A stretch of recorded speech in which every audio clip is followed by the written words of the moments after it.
So I've started out with some A2 Langton watercolor paper, and you can see I've got my drawing in place. Now this may look like pencil on camera, but this is actually a pen, a little rollerball pen, which comes with a water resistant ink. So this is a by Uni-pin. Let me get that in the light for you. And this little set's pretty cool actually, because it comes with 5 pens. It comes with a light grey and a mid grey, and those are the 2 colours I've used to put in the initial drawing. And it has, as mentioned, almost the appearance of pencil, but this is going to be water resistant when I add the watercolour later. And then there are 3 black pens in the kit as well. There's 2 up there. You see the other one? There's a baby. Oh, there's 2 babies.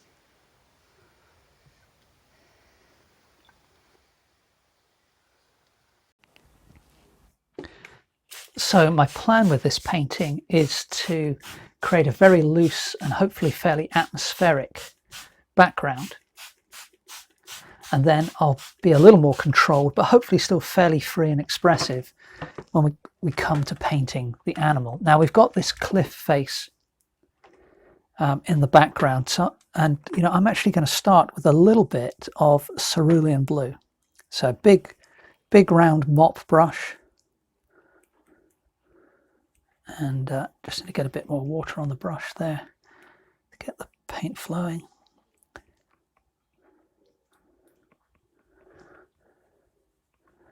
I'm just going to put just a few little marks in.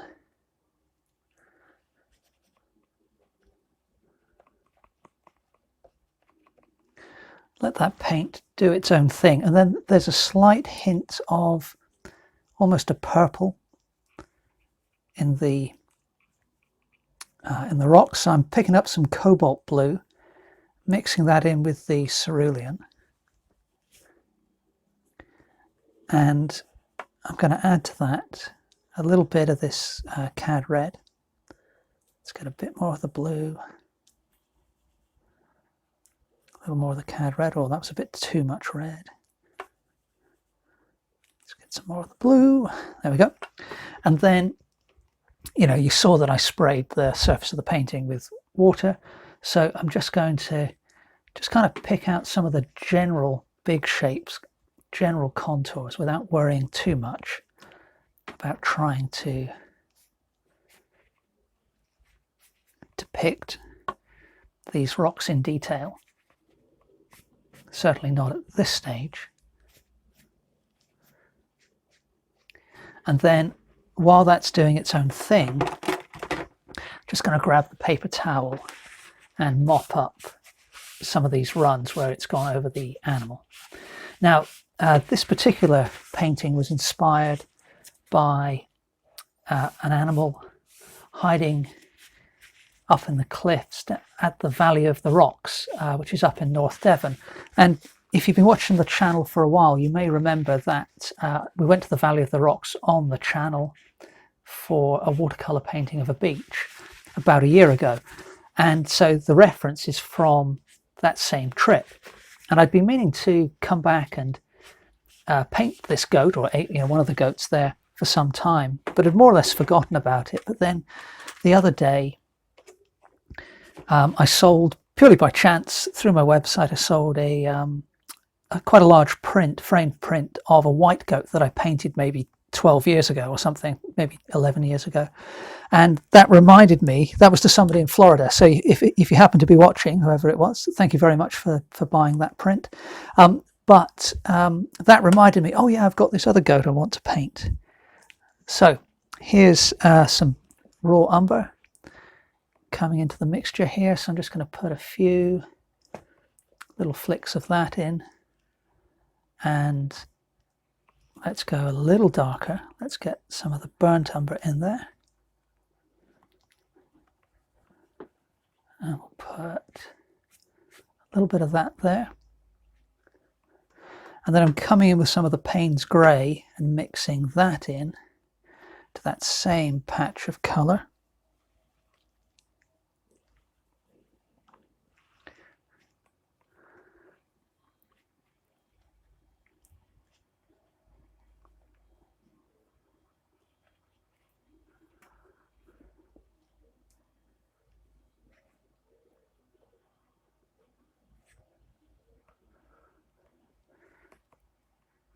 And as you can see, just some very quick marks. Let's grab some ultramarine blue, put that into that same mixture.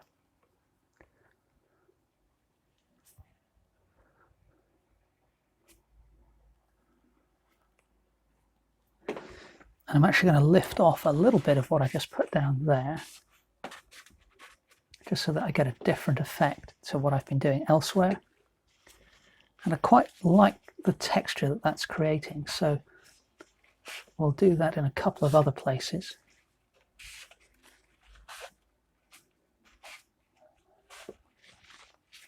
And in terms of the rocks, that's probably all I'm going to do for the moment.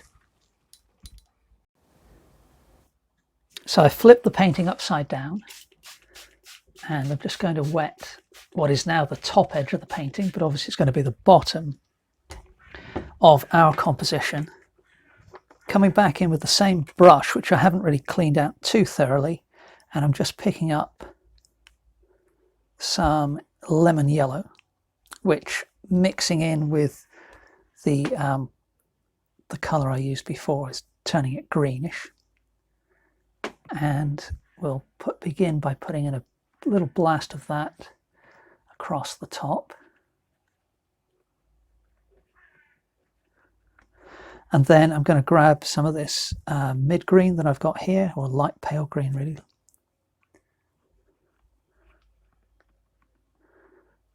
Tap that onto the very wet paper.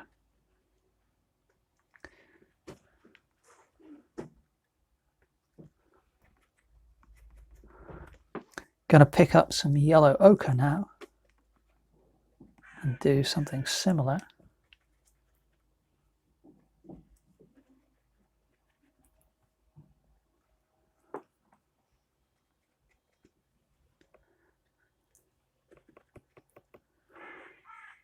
And then come in with the darker green.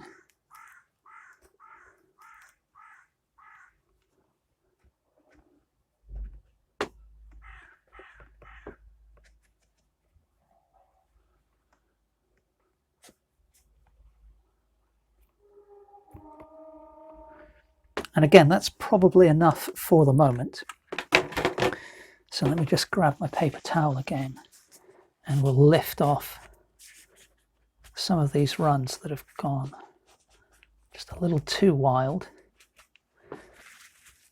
through the drawing of the animal. And then I'm going to, while that's still wet, now I'm aware that I've got some of the green going through the cliff face, but while that's still wet, I'm just going to turn the pad back up the right way and see what we've got in terms of colours. Now, I actually quite like the green on the cliff face here. There isn't really much of that present in reality, but I quite like the look of that. And I also like these kind of spindly runs. That kind of tends to suggest a little bit of rock formation or random natural growth, I think. So I'm going to let all of that dry completely, and then we'll come back and do the goat. So while the background is continuing to dry, I've just switched to a 1-inch flat brush, and I've picked up a good amount of phthalo blue. And I'm going to use this to just block in a little more precisely than I have been working the animal. So the surface of the paper is still a little damp, but not soaking wet.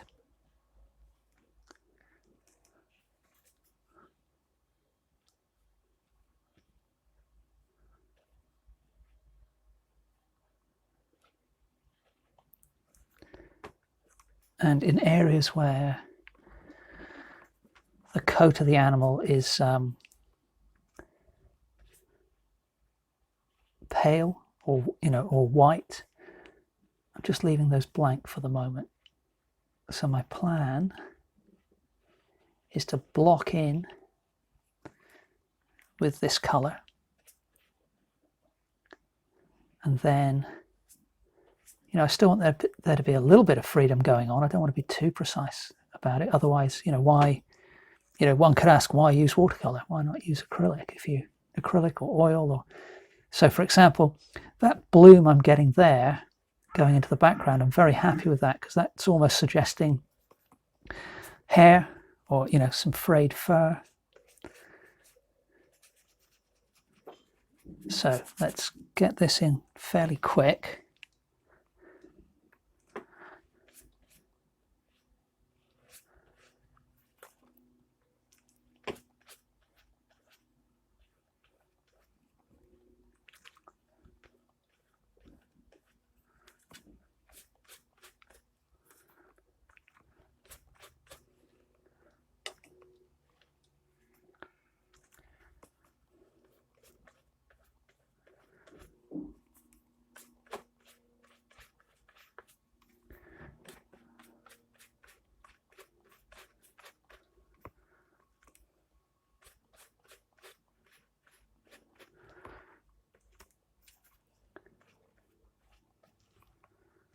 And then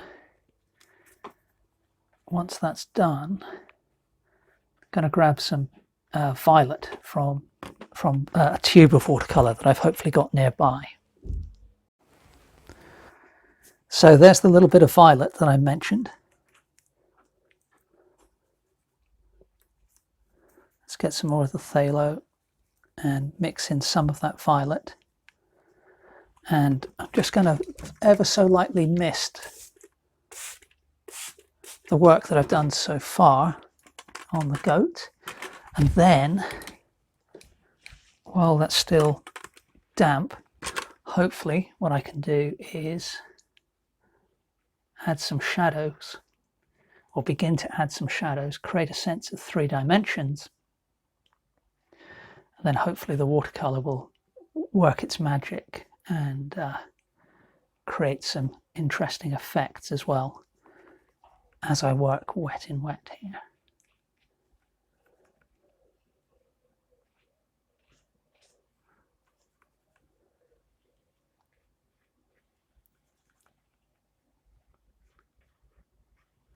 So again, I've got a little bloom of blue there, but I'm quite happy for that.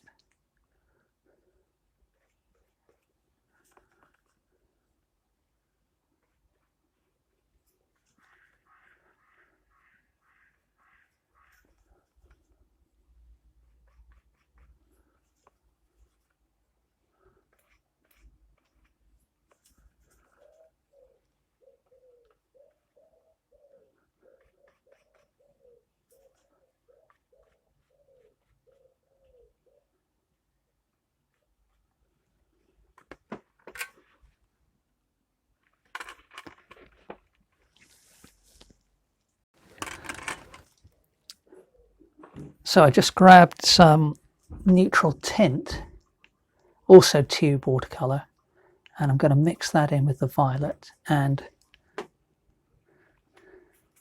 what's left of the blue on the palette there. So now we've got a much darker violet.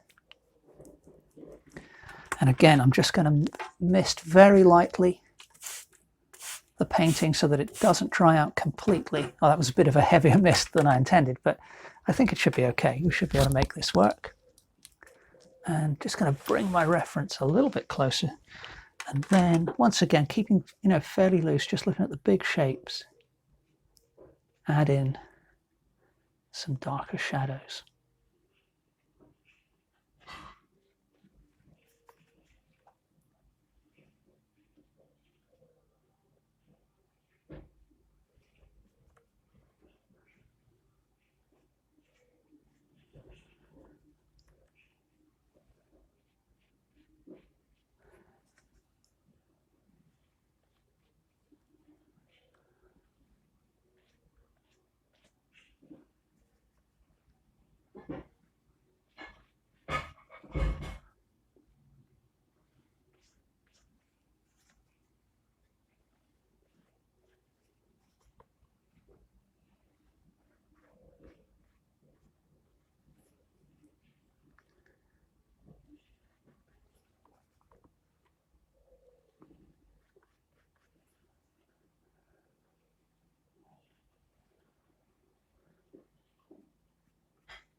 And I think I'm going to stop there for the moment, let that dry, and then we'll come back and see what we've got.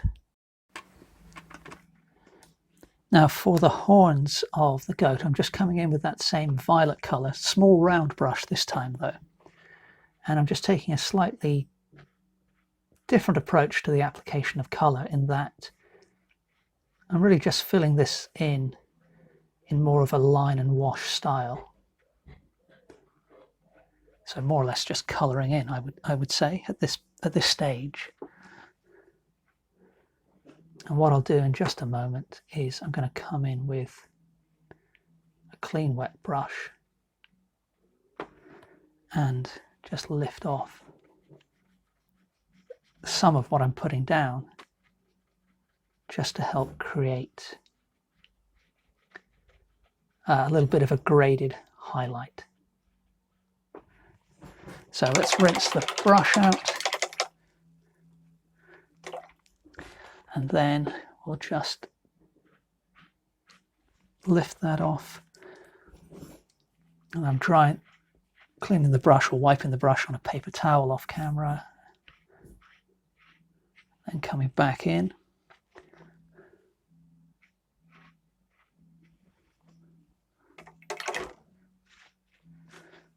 Do the same for the other one.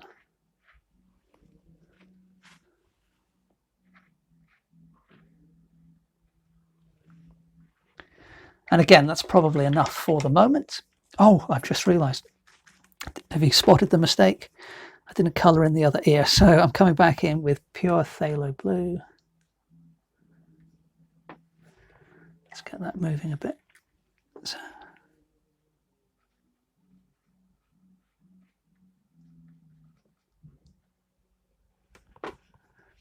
And then we'll pick up some of the violet while that's still wet.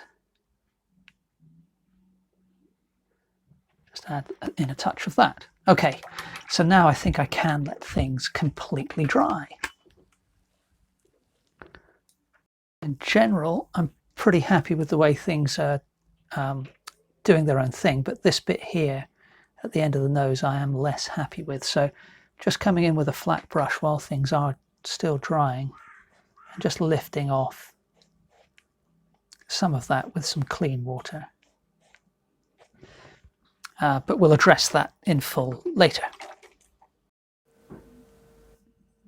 Well, the paint is totally dry everywhere now. I'm really liking the textures in the background. My original intention was to come in here with the light grey marker pen, add some of the texture to the rocky outcrop. May still do that, but I'm not sure.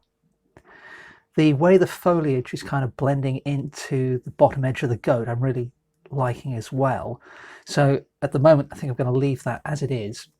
But regardless of what I do with the foreground and the background, I need to work on the goat. So I'm going to switch to the dark grey marker now and add some more texture and line work on top. So let's begin that process by adding some more definition to the outline of this ear. Now, you know, one might be tempted to just kind of do an outline, a single line going around the outside, but I actually prefer to add a little movement. I'm just going to switch to that was the 0.1 mil tip, so I'm just going to switch to the 0.5. Yeah, that's a bit more like it. So I actually prefer sometimes to do little hatch lines like I'm doing here. So they add a bit more character and, you know, sometimes a sense of movement as well to the drawing.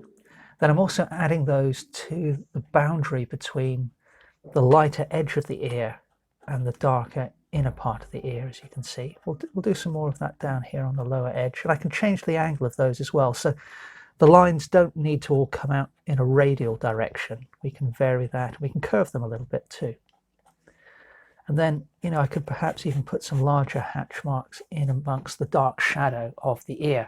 And all of these things help to add definition and character to the drawing. Now, the problem I've got is because I took the reference photo, it's actually a still from a bit of video footage of this goat hiding in amongst the plant life of this in and around this rocky outcrop. And it was from quite a distance away as well. So I don't have a huge amount of detail in my reference. In fact, I would go as far as to say there's almost none. So, with that in mind, I've got to kind of use my experience and just look at the general form and think, how can I add some marks which are going to enhance the drawing, and think about the direction the hair probably would fall in, and keep that in mind as well.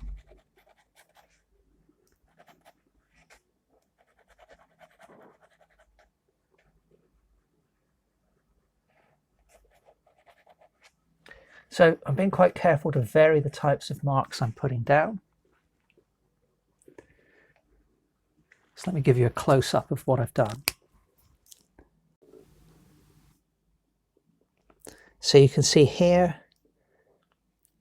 I've got more or less the same type of mark going along that edge, and then this one's not even touching the ear, but that's absolutely fine. Here I've changed the direction of the marks. And then as I come down the back of the neck, I'm changing the type of mark I use, the angle. And here I've even used sort of a zigzag. And then it's going to get a little more difficult to see on camera some of the marks in the shadows. But again, I've varied the type of mark I've used there as well. Well, I've added a little bit more of a similar style of line work to parts of the body, but I've been careful to leave, these sort of wonderful blended bits from the watercolor untouched. Next, I want to move up to the horns, so I've switched to the light grey marker now. And so the first thing I'm going to put in are some curved lines here. Again, being careful not to make the spacing too regular.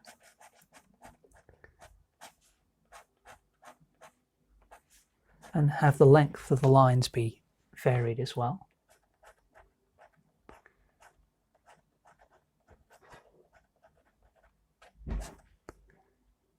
We can do something similar on the other one too.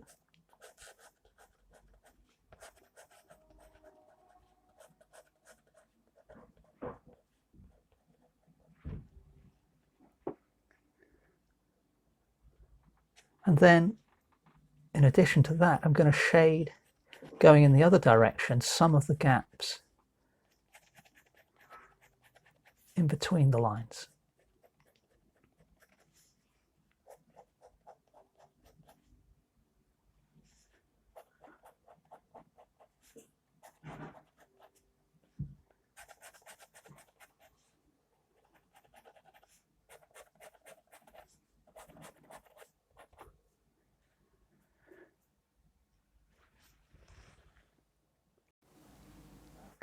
Back to the dark grey now. I just want to add some darker shadow on the underside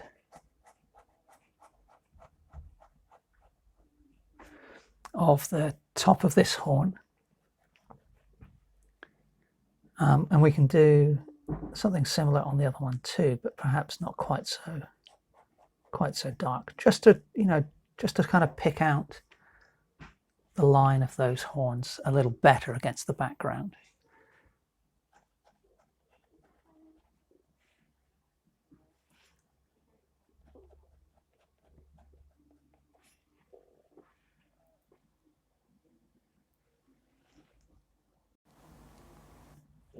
Now, while I want to definitely keep the looseness and the kind of random nature of the textures in the foreground, I do feel the need to add a little bit of line work to distinguish this area from the background, rock face. Now, that said, I think I'm going to leave most of this almost completely untouched. But as I say, over on this side, there are some long grasses, there are some little flowers. So I'm actually coming in with a blue ballpoint pen. So the reason I'm doing that is I want the line work of the foliage to be distinct from the line work I've used on the goat. So just more or less at random, putting in a few lines here to begin with.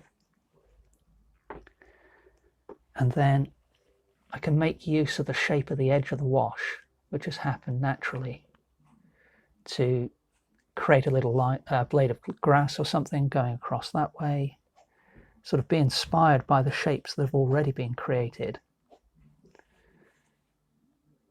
And we've got a lovely kind of wiggly bit there on the edge of that wash. So that can become some kind of flower or a bit of fluff or something on the end of a blade of grass. Now there are some, as mentioned, some little flowers, so I'll pick out a lighter area of wash there, using the shape created by the watercolour wash.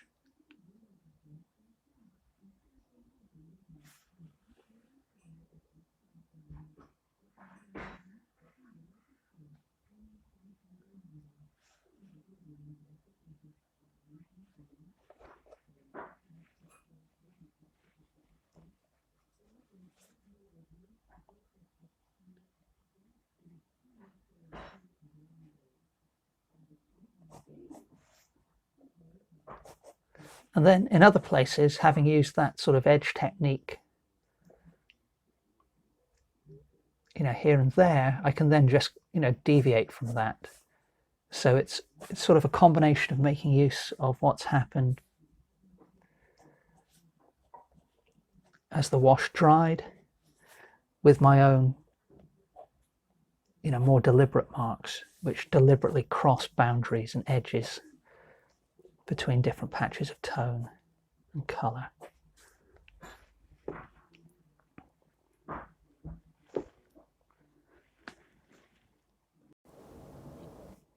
As you can see, I've added a few more of the biro lines on this bottom right hand part of the painting, and for now I'm just going to leave the foreground like that. So the main things I need to work on next, well, the eye is obviously going to be key. I'll probably do that nearer the end. Now these patches of lighter hair, at the moment they're just the pure white of the paper, and I can't really see the true colour in the photo, so I'm going to use a bit of artistic license and just put a pale grey in part of this and part of this, just so that it's not a pure patch of white. And then I'm going to run a line of darker shadow, possibly with that same grey, along the left hand part of the horns or the antlers, whatever the technical term is. So this is just a little bit of dilute neutral tint.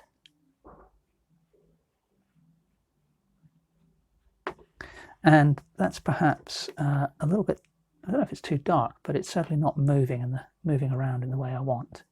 So just picking up the larger mop brush with some clean water on. And we'll grab a bit more of that same neutral tint.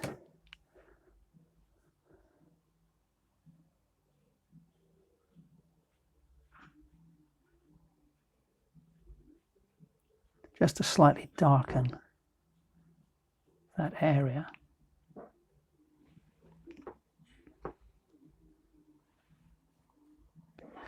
And then back to the smaller brush.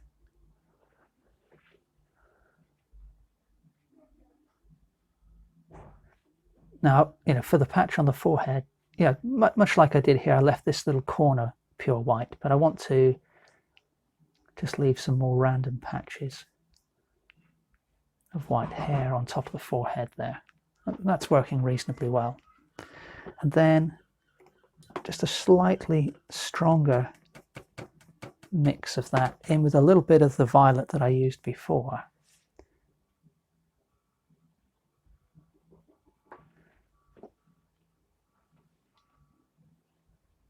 And again, that's perhaps a little bit too strong, so I'm just washing the brush out. And I don't want to sort of randomize the marks I'm making, so it's not too. I mean, obviously there are aspects of this painting where it's very clearly drawn with the line work, but I like the contrast between the more random painted marks and the more precise line work. So a good way to get random marks with a round brush is to use the brush side on, as I'm doing now. Just lay the side of the brush down flat on the paper.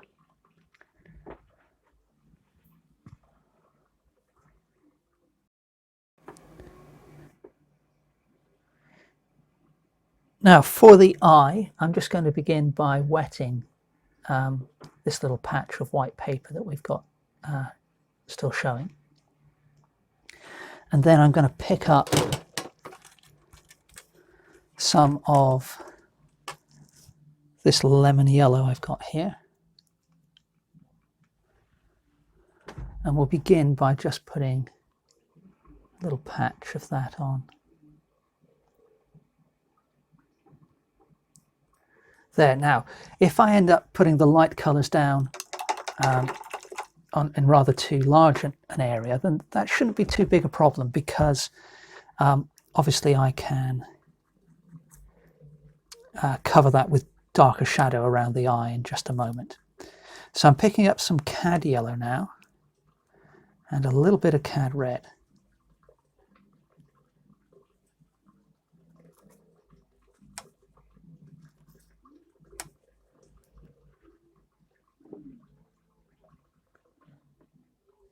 And I'm just going to pop that into the still wet paint that I've got there.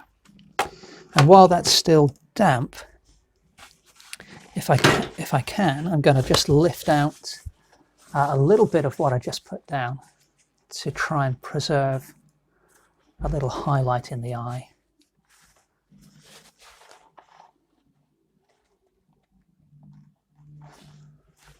Now that didn't work too well, but that should suffice. So just going to let that dry.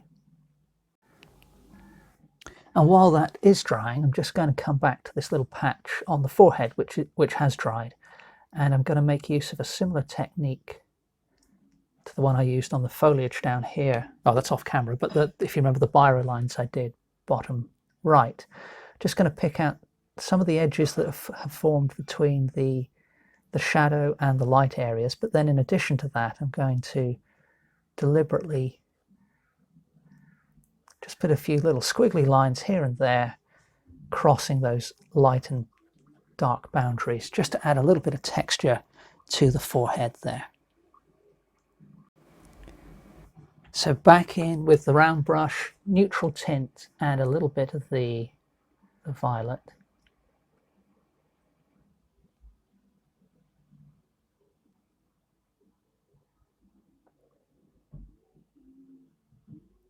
We just add in the pupil of the eye.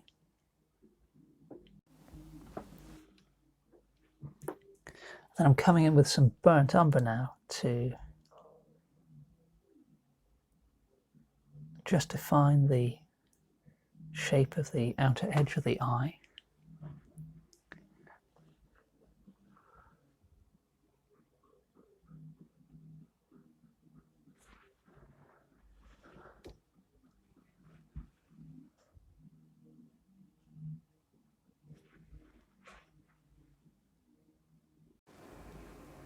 But again, with my painted marks, I don't want them to become too illustrative. So returning to the Prussian blue and the neutral tint mixed together, just going to fill in some of the white that's still showing around the eye, and add some patches of shadow.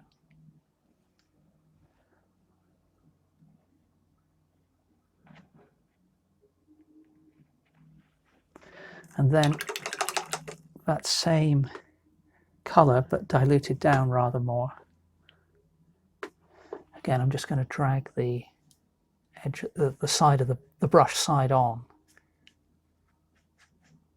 across that whole area.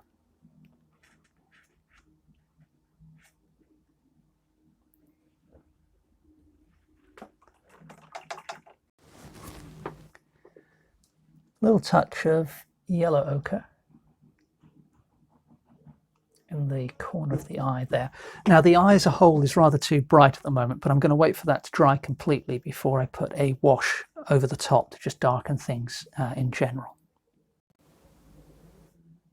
Now I quite like the way the neutral tint worked on the patch of lighter hair on the forehead, but the little patch on the back here, I think I could do with a little bit of extra shadow. So coming back in with the round brush and the neutral tint, that's perhaps a little bit too dark. Let's just go a little lighter.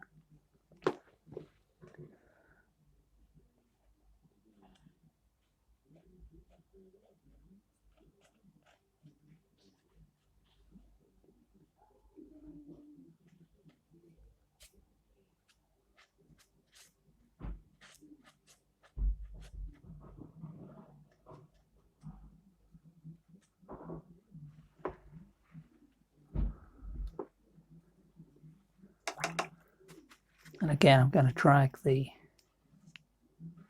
side of the brush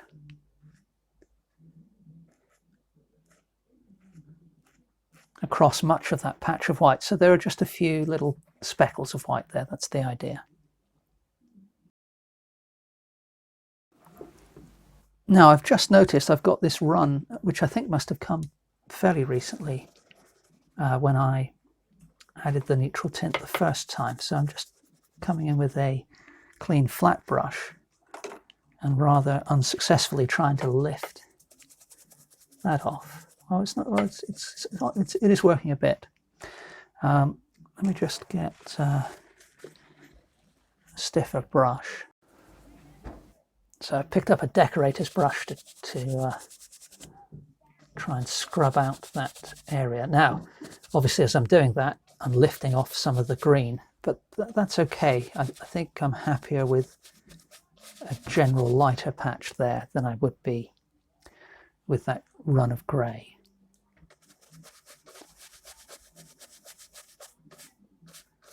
But we'll just do a little bit more of that, so hopefully it's not quite so obvious. Then returning to some of these squiggly marks I made a little earlier, so that the wash of neutral tint is still a little damp. So that's actually giving me some nice, a little bit of just subtle bleeding on the pen marks that I'm putting down.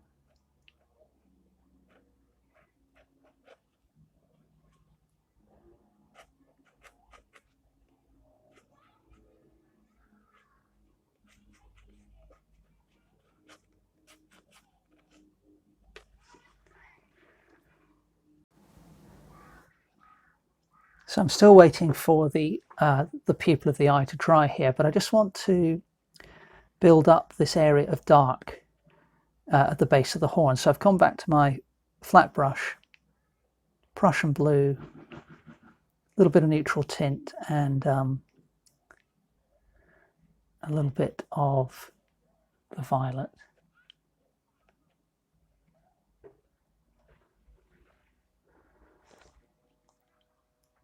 And that little addition, I feel, makes the right-hand horn kind of sit as if it's more embedded in the top of the head than it was.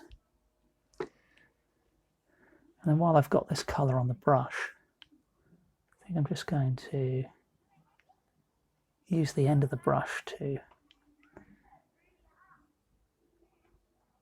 just add a few little touches.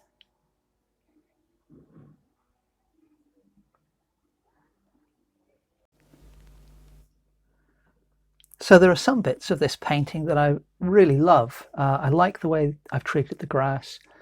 I like the lightness of touch in the background and how I haven't really painted rocks or anything really, but I like the way that works. I like some of the line work around the edges of the ears, and I like this patch of white on the forehead.